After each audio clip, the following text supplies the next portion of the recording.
Bonjour les michtos, j'espère que vous allez bien. Qu'est-ce qui s'est passé pour moi l'été dernier? Quel métier j'ai fait? Donc du coup vous l'avez vu dans le titre, être serveuse. Donc si vous allez être serveur dans un bar, style PMU ou autre, cette vidéo est pas faite pour vous parce que j'ai travaillé dans un bar et restaurant, salon de thé vegan, donc c'est pas du tout la même ambiance, je tiens à le dire. Et si j'avais mis restaurant vegan dans le titre, honnêtement je pense que ça aurait des personnes. Mais en tout cas, si vous avez votre entretien d'embauche d'ici peu ou si vous voulez savoir un petit peu à quoi vous attendre, je pense que cette vidéo pourra quand même un petit peu vous aiguiller. Être serveuse, qu'est-ce que c'est? C'est un métier où il faut être assez quand même polyvalent. C'est pour ça que je fais cette vidéo quand même pour vous mettre en garde. Être serveuse, ce n'est pas que décapsuler des bières. Nettoyer un comptoir, ça englobe vraiment beaucoup d'autres choses et beaucoup de fatigue. Du coup, je vais vous faire cette vidéo parce que j'ai vu que ma vidéo être caissière dans mon job à Intermarché vous a pas mal plu. En tout cas, j'espère que la vidéo va vous plaire et que vous allez surtout y trouver votre compte et qu'elle va vous aider. C'est parti!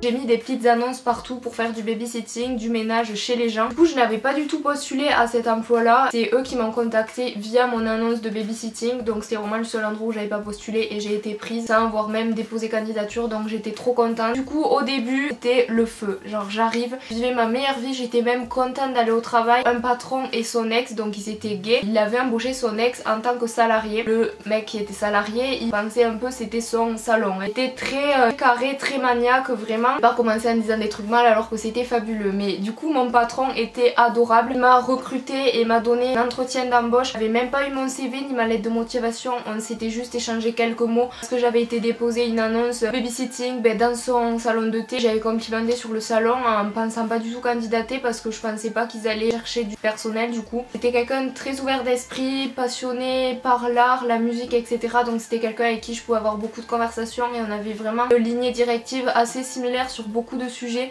donc c'était vraiment super agréable. Je vais faire mon entretien d'embauche, ça se passe super bien. Vous savez que j'aime trop le thé, Kousmiti et tout, et là je voyais plein de thés différents, des petits gâteaux, des trucs et tout, mais c'était trop ma pop culture, j'étais trop heureuse de voir tout ça. Je lui ai carrément dit que je me sentais vraiment dans mon univers et que ça m'enchèterait beaucoup de travailler là. Je lui ai pas caché que j'avais jamais été serveuse, donc surtout déjà un premier conseil, ne mentez pas, dites pas que vous avez fait de la restauration, vous parlez russe, polonais, slave, ça ne sert à rien. Vous êtes vous-même comme ça, le jour où vous allez commencer, vous allez pas stresser, vous allez pas mettre la barre très haute, vous allez vous dire ok je suis novice, je suis au niveau 1 mais je peux pas descendre plus bas et je ne peux que monter. Moi j'ai dit que je faisais déjà des ménages, que je savais très bien nettoyer. Chez moi j'aime pas le faire mais chez les autres quand je suis payée voilà je le fais à la perfection, il y a vraiment plus de poussière. Je savais pas me servir de la plonge, en fait je pensais que c'était un truc super compliqué mais en fait pas du tout, donc j'ai dit écoutez je sais pas m'en servir et tout. Premier jour l'après-midi au bout d'une heure je savais déjà comment fonctionnait la plonge et j'étais déjà familiarisée avec, donc voilà. Vraiment vous mentez pas, mais par contre vous pouvez vous la péter sur certains sujets. Oui j'ai validé telle compétence, j'ai eu mon bac, je sais parler telle langue, du coup je m'y connais très bien en thé,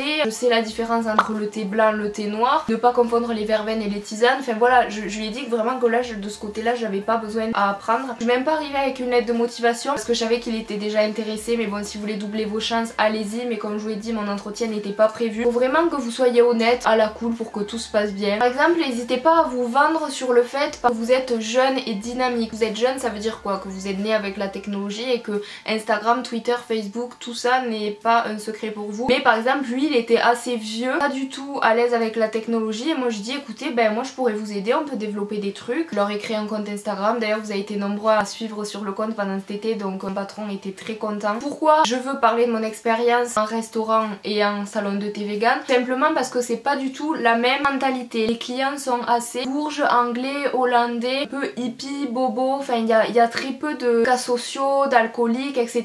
Il y en a eu quelques-uns d'alcooliques qui sont venus et à chaque fois ils me suivaient. Mon patron était trop gentil, il disait rien, donc je me suis sentie des fois en danger parce que c'est vrai que tu t'es pas habitué. J'ai décapsulé des bières, c'était des bières blondes de la région que je décapsulais, c'était des gens qui venaient goûter la bière et pas se mettre en état d'ivresse. J'ai pas été habituée à nettoyer des pichets de bière d'ivrogne ou de donner des cendriers. C'est drôle parce que les gens ils veulent pas de sucre et pas de glucose ou de je sais pas quoi là, les véganes ils mangent pas de je sais pas quoi. Par contre ils fument des clopes et ça me faisait un peu rire. On n'est pas là pour juger, mais il y a des choses, des insimilitudes qui me faisaient un peu rire. J'ai eu quand même une bonne clientèle qui ne me mettait pas la pression, à part il y avait des connards, évidemment il y en a toujours. Et j'en garde un bon souvenir parce que c'était moi-même qui me mettais la pression et non mes clients, donc j'étais très contente à ce niveau là et c'est pour ça que ça se démarque un peu de bar traditionnel. Par contre je redoublais d'efforts quant aux recettes parce que déjà vu que j'étais en restauration un peu, j'étais amenée à faire parfois la cuisine. Je ne sais pas peler une patate, une carotte, j'ai vraiment du mal, je me suis coupée plein de fois, je ne sais pas me servir d'un blender, je ne sais pas faire des trucs à feu doux, je fais tout cramer, je ne suis pas une adepte de dosage et de la créativité gustative, je n'arrive pas à assimiler les aliments, je ne sais absolument rien faire, mais j'ai découvert tellement d'aliments alternatifs à la viande, j'ai découvert comment on faisait au bain-marie, comment on coupait les carottes le plus vite possible, quel aliment se mariait avec un autre, les légumes de saison, enfin j'ai appris beaucoup de recettes et j'ai découvert plein de choses. Essayez aussi d'en tirer du positif personnellement et de voir en quoi votre métier va vous apporter un peu dans la vie. Du coup de travailler en restauration et en bar vegan, ça m'a permis de découvrir plein de choses, des choses qui semblaient un peu inaccessibles ou pas du tout banales et qui sont devenues, par exemple de boire du jus de tomate, ça m'arrivait très rarement et ben personne n'en a dans les bars maintenant, j'en ai marre d'aller en bar traditionnel. Je leur dis vous avez quoi, ils me disent limonade, orangina ou mojito, tu vois, les gens ils ont rien d'autre. C'est vrai que c'est parce que c'est pas destiné au même type de clientèle. J'ai appris pas mal de choses avec les clients, par exemple comment tenir un plateau, comment on enlève les couverts, il faut les croiser, regardez toujours si les gens ils ont toujours le verre rempli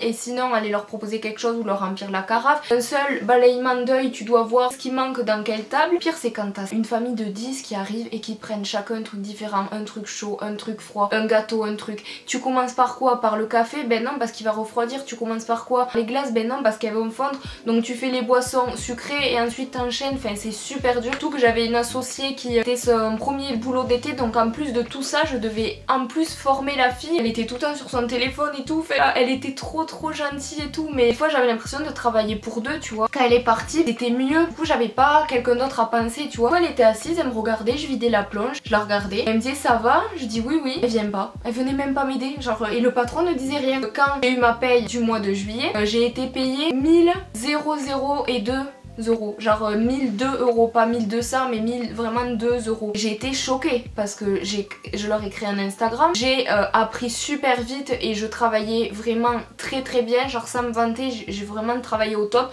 je vivais pour mon travail, il n'y avait pas de clients, je faisais le ménage, enfin je suis jamais restée sans rien faire et j'étais presque pas sur mon téléphone. Une fois j'allais sur mon téléphone parce que en plus je n'avais pas de pause. Normalement t'as 3 minutes chaque heure, t'accumules donc où tu prends au bout d'une heure, ben tu prends 3 minutes de pause, au bout d'une heure tu prends 3 minutes de pause. Moi je faisais pas ça Intermarché, genre il me faisait travailler 3 heures et ensuite j'avais 15 minutes de pause, enfin ce qui est plus logique. Par contre des fois quand j'avais un appel important de ma mamie ou de mon ancien copain ou des trucs comme ça, je prenais la liberté d'y répondre parce que j'avais travaillé pendant 5 heures consécutives. Et qu'est-ce qu'on m'a dit une fois? Va falloir arrêter le téléphone. Non mais en rêve, j'avais même pas de pause. J'ai dit écoutez c'est illégal de pas avoir de pause, donc quand j'ai un message j'y réponds, surtout quand il n'y a pas de client. Donc voilà, au bout d'un moment je l'ai dit gentiment. Et d'autant plus comment j'ai été payée, 1000 euros à peine. Intermarché je travaillais moins, j'avais moins de relationnel, moins de choses à faire et moins de responsabilités et j'ai été payée plus. Donc là j'étais à 2 doigts de démissionner. Du coup les gars je sais que c'est super chiant d'interrompre cette vidéo mais j'ai regardé les rushs et je parlais par 300 ans pour dire la même chose donc c'était relou. Ce qui m'avait pas plu dans ce métier aussi c'est que du coup j'ai été sous-payée par rapport au travail que je faisais, donc je me plains pas, je referai pas ce métier là, mais c'était vraiment pour vous habituer, enfin pour vous dire